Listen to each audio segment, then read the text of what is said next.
There's one more type of shift we didn't cover in the previous notes, and that's a horizontal shift.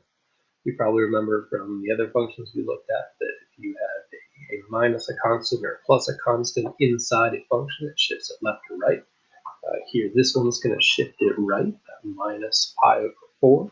If you forget the rules, you can always set it equal to 0, and then if you add that pi over 4 over, then you see the starting point here will be x equals positive pi over 4, which is over on the right side.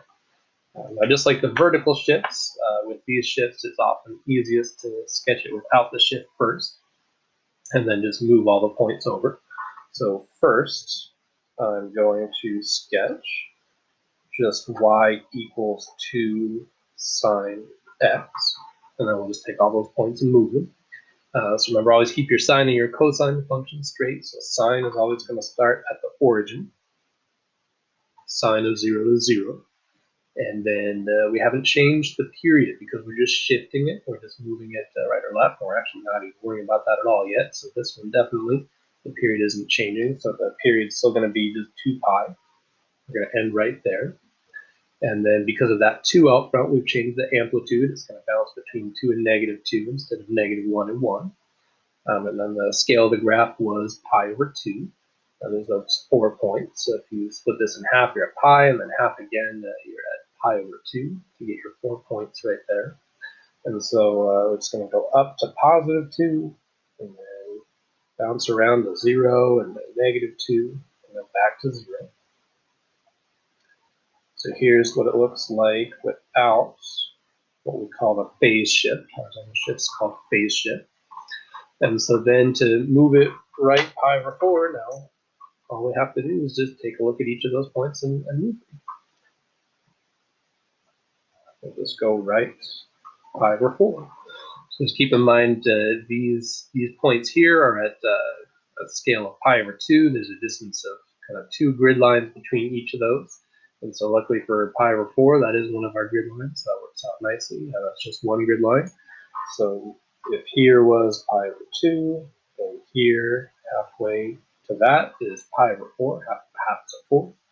So we'll just go over here, over there, over here, and over there.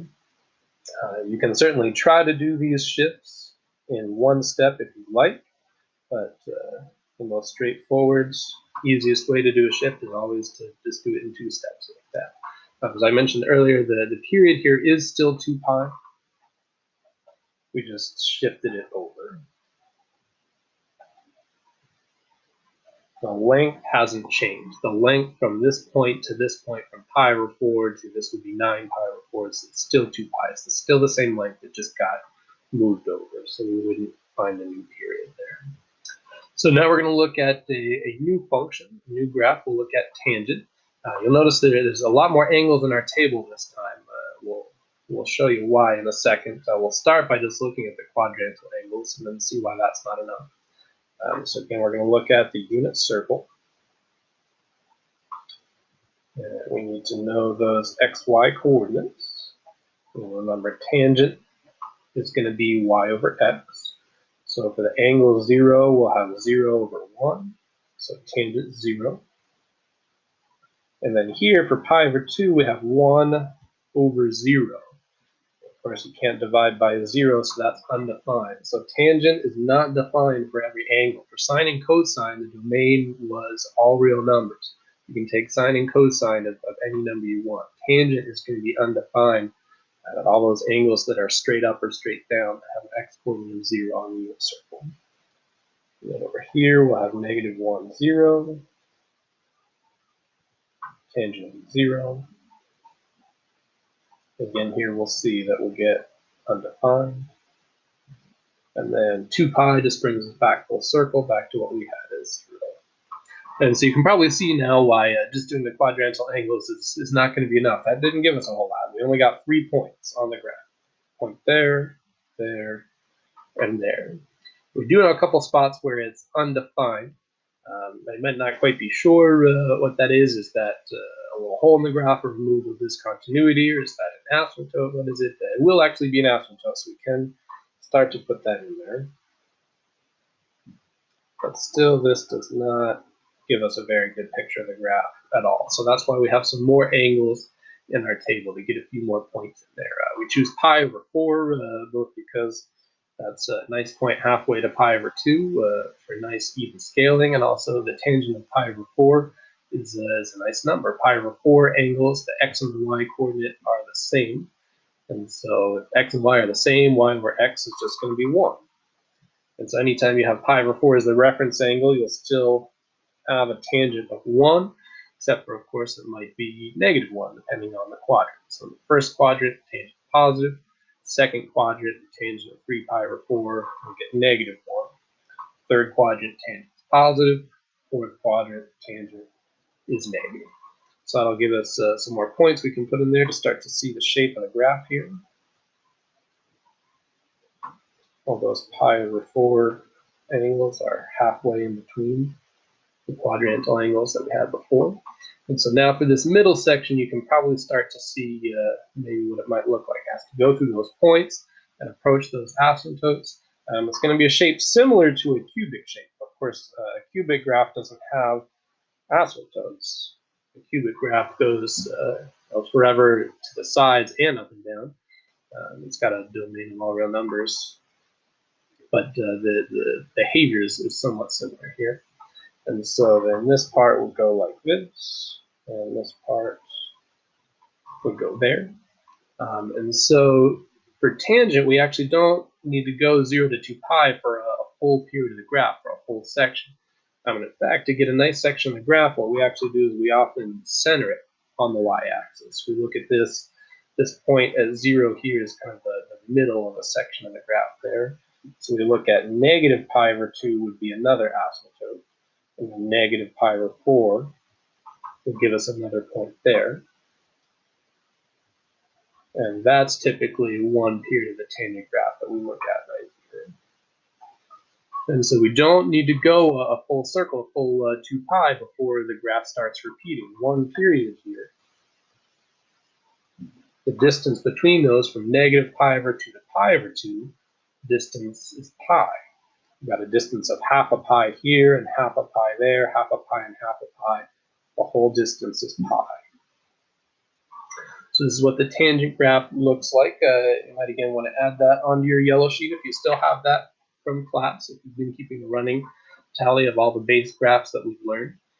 We have this on here. So a couple things to notice about the difference between this and sine and cosine. Again, it's got a different period. The period was just pi. It starts repeating sooner than the sine and cosine do. That's a big thing to keep track of. It also does not have a domain of all real numbers. It's undefined at all those pi over 2, 3 pi over 2, all those coterminal angles right there. Also, it has a range of all real numbers. Sine and cosine were stuck between -1 and 1 for their range. They were bounded above and below. There was a maximum and a minimum on the graph. Tangent is the only of the 3 trig functions that can equal any number you want. You can have tangent of an angle equals 5. Sine of an angle cannot equal 5.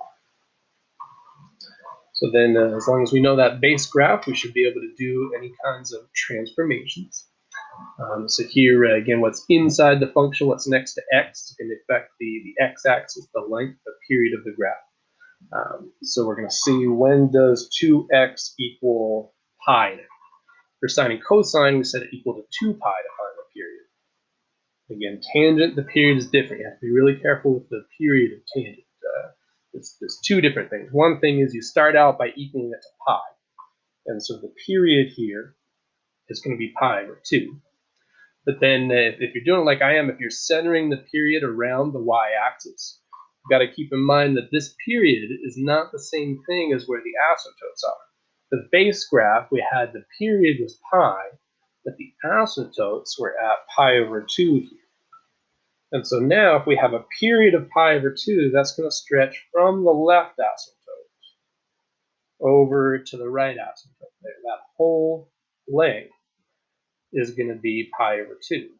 So that means on the right side and on the left side, you're going to have length of half that. Half of the half is a 4.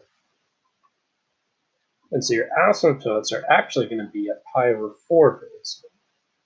and then negative pi over 4. Be really careful with the period for tangent graphs. Start out setting it equal to pi, not 2 pi, and then whatever you get, that has to be divided in half for the right side and the left side to figure out where those asymptotes are. Okay? Otherwise, you're just going to have a point in the middle right there, and then you do have to have some other exact points to really anchor your graph there. So they're always going to be halfway between the center of the graph and your asymptote. So right here, they're going to be at pi over 8. Half of a fourth is an 8. And then for the base graph, the y-coordinate of those nice points was 1. And so now we've multiplied it by 5. So instead of having 1 and negative 1, now we're going to have 5 and negative 5. You'll notice I've changed the scale of this grid to help us fit this graph in more easily. So we put those points in there, and then sketch the graph.